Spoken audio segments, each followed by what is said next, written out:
अपेक्षेपेक्षा कमी गुण पडले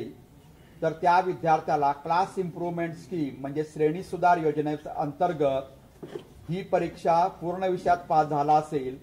तर येणारी आमची पुरवणी परीक्षा जी जुलैमध्ये होणार आहे आणि त्याच्या पुढची परीक्षा म्हणजे मार्च 2025 ची परीक्षा,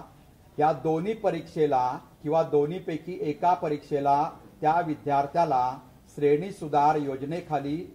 त्या विद्यार्थ्याला परीक्षा देता येते जरी तो विद्यार्थी पास असेल तरी। आणि त्याचबरोबर ही श्रेणी सुधार किंवा गुणसुधार योजना देत असताना त्यानं पुढचा निकाल लागल्यानंतर म्हणजे जुलैचा किंवा मार्चचा निकाल लागल्यानंतर 1 महिन्याच्या आत आमच्याकडे विकल्प द्यायचा असतो की त्याला मागील परीक्षेचा म्हणजे या परीक्षेचा निकाल पाहिजे का पुढच्या परीक्षेचा निकाल पाहिजे आहे, त्याला कोणती संपादनूक पाहिजे आहे याचे त्यानं विकल्प राज्य मंडळाकडे देणे आवश्यक असते आणि त्याप्रमाणे त्यांनी देणे आवश्यक आहे।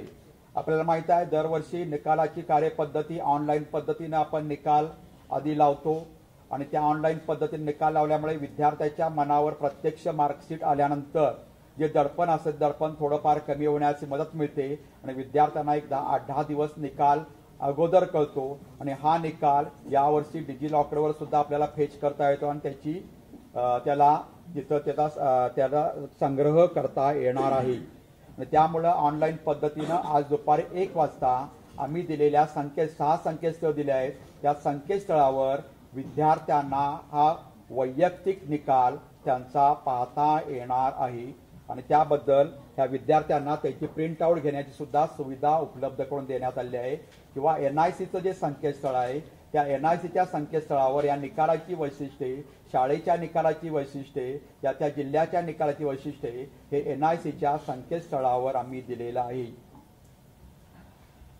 आता गुण पडताळणी यावर्षी